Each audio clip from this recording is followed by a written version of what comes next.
एक समय की बात है। एक नगर में एक साहूकार रहा करता था। उसके 7 लड़के, 7 बहुएं तथा एक पुत्री थी। दिवाली से पहले कार्तिक की बड़ी अष्टमी को सातों बहुएं अपनी इकलौती ननद के साथ जंगल में मिट्टी लेने गई। जहां से वह मिट्टी खोद रही थी, वहीं पर स्याऊ की मान थी। मिट्टी खोदते समय ननद के हाथों स्याऊ का बच्चा मर गया। अपने बच्चे को मरता हुआ देख स्याऊ बोली, पापी औरत, तूने मेरे नवजात बच्चे की जान ले ली। जा, मैं तुझे श्राप देती हूँ कि जिस तरह मैं अपनी संतान के लिए तड़प रही हूँ, उसी प्रकार तू भी संतान सुख के लिए तड़पेगी। लेकिन तुझे संतान सुख नहीं मिलेगा। मैं तेरी कोख बांध रही हूँ। मुझे माफ कर दीजिए, ये मुझसे भूलवश हो गया। मैं जानती नहीं थी कि इस मिट्टी के नीचे आपका शिशु है। मैंने ये जानबूझकर नहीं किया। मुझे क्षमा कर दीजिए। साहूकार की बेटी स्याऊ से अपने किए की माफी मांगने लगी। उससे माफी मांगता देख स्याऊ बोली, मेरे मुख से निकले शब्द वापस नहीं होते। ये श्राप अब वापस नहीं होगा। लेकिन हाँ, यदि तुम्हारी जगह कोई और श्राप अपने ऊपर ले ले तो तुम इस श्राप से मुक्त हो सकती हो।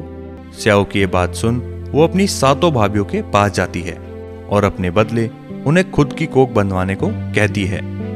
लेकिन सभी भाभियां उसे इनकार कर देती है, परंतु सबसे छोटी भाभी ननद का श्राप अपने ऊपर लेने के लिए मान जाती है और अपनी ननद के बदले वो अपनी कोख बंधवा लेती है।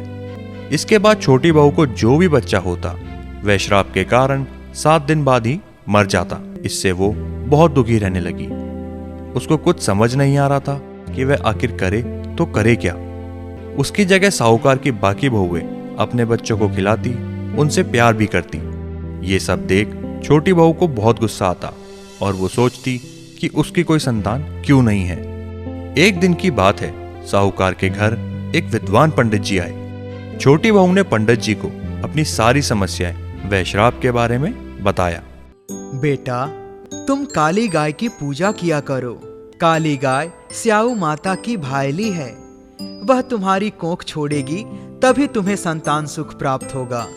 ठीक है पंडित जी, आप जैसा कह रहे हैं मैं वैसा ही करूंगी। पंडित जी के बोलने के बाद साहूकार की छोटी बहू काली गाय की सेवा करने लगी। वो प्रातःकाल उठकर चुपचाप काली गाय को चारा डालाती और उसके आसपास साफ सफाई कर देती। ये देखने के लिए गौ माता जल्दी जाग जाती है और देखती है कि साहूकार की छोटी बहू उसके आसपास सफाई कर रही है। गौ माता उसकी मेहनत से बहुत प्रसन्न होती है और उसे कहती है, तू मेरी इतनी सेवा क्यों कर रही है? तेरी क्या इच्छा है? बता, मैं तेरी सेवा से बहुत प्रसन्न हूँ। मांग, क्या मांगती है? गौ माता, मैंने सुना है कि स्याऊ माता तुम्हारी भाईली है और उन्होंने मेरी कोख बांध रखी है। क्या आप उनसे मेरी कोख खुलवा देंगी? अब तू कह रही है तो मुझे करना ही पड़ेगा। इसके लिए हमें स्याऊ माता के पास जाना पड़ेगा, जो यहाँ से काफी दूर 7 समुद्र पार रहती है। इसके बाद गौ माता 7 समुद्र पार अपनी सहेली के पास उसको लेकर जाती है। रास्ते में कड़ी धूप थी, इसलिए दोनों एक पेड़ के नीचे बैठ गई। उसी पेड़ पर गरुड़ पंखनी के बच्चे थे। थोड़ी देर में एक सांप वहां आ जाता है और बच्चों को खाने के लिए वो पेड़ पर चढ़ जाता है। तभी सांप को छोटी बहू देख लेती है और उसे ये समझने में जरा भी देर नहीं लगती कि ये सांप गरुड़ पंखनी के बच्चों को खाने जा रहा है। छोटी बहू बच्चों को बचाने के लिए उस सांप को लाठी से पीट पीट कर मार देती है। उसी समय गरुड़ पंखनी आई तो वहां खून पड़ा देखकर साहूकार की बहू को चोंच मारने लगी। उसे लगा कि साहूकार की बहू ने लाठी से उसके बच्चों को मार दिया। पापी औरत, तूने इतनी बेरहमी से मेरे बच्चों को मार दिया। मैं तुझे नहीं छोड़ूंगी। मैंने तेरे बच्चे को मारा नहीं है, बल्कि सांप से तेरे बच्चे को बचाया है। ये देख, ये सांप तेरे बच्चे को डसने आया था। मैंने तो तेरे बच्चे की रक्षा की है। मांग, तू क्या मांगती है? तेरे इस उपकार के बदले मैं तेरी कैसे सहायता कर सकती हूँ? यहाँ से 7 समुंदर पार स्याऊ माता रहती है। हमें तुम उनके पास पहुँचा दो। इसके बाद गरुड़ पंखनी ने दोनों को अपनी पीठ पर बिठाया और उन्हें लेकर उड़ गई और 7 समुद्र पार कर दोनों को स्याऊ माता के पास पहुंचा दिया। स्याऊ माता गाय को देखकर बोली, आओ आओ बहन, बहुत दिनों में आई हो। सुनो, मेरे सिर में जुएं पड़ गई हैं, जरा निकाल दो। मैं निकाल देती हूँ, आप परेशान न होइए। साहूकार की बहू ने स्याऊ की सारी जुएं निकाल दी। इस पर स्याऊ माता प्रसन्न होकर बोली, अरे वाह, आनंद आ गया, तुमने तो मेरे सर की सारी जुएं निकाल दी। जा, मैं आशीर्वाद देती हूँ कि तेरे 7 बेटे और 7 बहुएं हों। माता, मेरी एक संतान भी नहीं हो सकती, 7 कहाँ से होंगे? वचन दिया है, वचन से फिरूंगी तो धोबी के कुंड में नहाऊंगी।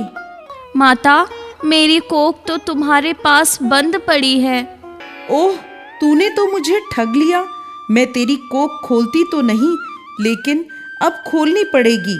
जा, तेरे घर में तुझे 7 बेटे और 7 बहुएं मिलेंगी। अब तू अपने घर जा और अहोई माता का उद्यापन कर और व्रत करके 7 कढ़ाई बनाना। स्याऊ माता से आशीर्वाद लेकर वह घर आई तो उसने देखा कि घर में 7 बेटे और 7 बहुएं बैठी है। यह देख वह बहुत खुश हुई। उसने 7 कढ़ाई बनाई और व्रत करके अहोई का उद्यापन किया। स्याऊ माता के आशीर्वाद से छोटी बहू का घर चहक उठा था। उसके बच्चे उसे वापस मिल गए। वहीं दूसरी ओर साहूकार की बाकी 6 बहुएं कहने लगी, अरे अरे, जल्दी जल्दी पूजा कर लो, कहीं छोटी बहू बच्चों को याद करके रोने ना लगे। बेटा चिंटू, जाओ एक बार चाची को देखकर आओ, वो क्या कर रही है। अपनी माँ की बात सुनकर बच्चा भागते हुए छोटी बहू के घर पहुंचा। वहां पर उसने देखा कि वहां पर कितनी चहल पहल हो रही है और साहूकार की छोटी बहू कुंड मांज रही है। चिंटू ने यह देखा और वापस जाकर सबको बता दिया। यह सुनते ही जेठानियां दौड़कर उसके घर गई और सब अपनी आंखों से देखकर चौंक गई। उनकी हैरानी का कोई ठिकाना नहीं था। उन्होंने देखा कि छोटी बहू अपने 7 बच्चों और बहुओं के साथ अहोई का उद्यापन कर रही है। दीदी, ये सब क्या तुम्हारी संतानें हैं? हाँ, ये मेरा परिवार है। पर तुमको तो स्याऊ माता ने श्राप दिया था, तुमने कोख कैसे खुलवाई? तुमने तो कोख बंधाई नहीं, मैंने बंधा ली। लेकिन अब स्याऊ माता ने मुझ पर कृपा कर दी है और अब उन्होंने ही मेरी कोख खोल दी है। तो इस प्रकार से स्याऊ माता ने साहूकार की छोटी बहू की कोख खोल दी। इसके बाद साहूकार की बहू खुशी खुशी अपने परिवार के साथ रहने लगी।